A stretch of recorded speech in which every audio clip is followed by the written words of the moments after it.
Hello, my name is Ariel, and I'm an autistic social worker, psychotherapist, and college instructor.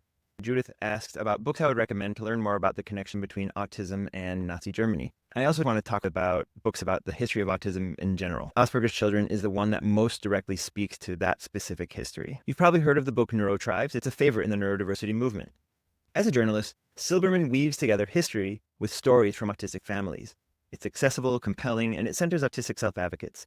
But the flip side is that he's not exactly a scholar. So the book doesn't really analyze history the way that academic works do. In a different key, tells the story more from a parent's point of view, especially the parents of kids with higher support needs. There's one key moment where a parent tells a story about how she encountered a self-advocate and said that she felt left out of the neurodiversity perspective.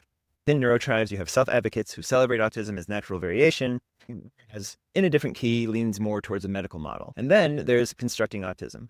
This is more scholarly, but it's also less accessible in terms of the writing. Constructing autism moves beyond individual figures like Asperger or Connor and asks, how did institutions like schools, clinics, and government agencies shape the very idea of autism?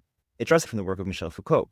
To Foucault, knowledge is power, but not in the usual way. He meant the way we know people, especially through science and medicine, is itself a form of control. Instead of kings with swords, modern governments use institutions and labels to define who belongs and who doesn't. Fields like psychology and psychiatry don't just describe people, they produce new categories, such as the mentally ill, normal, or autistic. These get tied into laws, schools, insurance, and treatment. That's the core of what Nadesan brings into the book, Constructing Autism.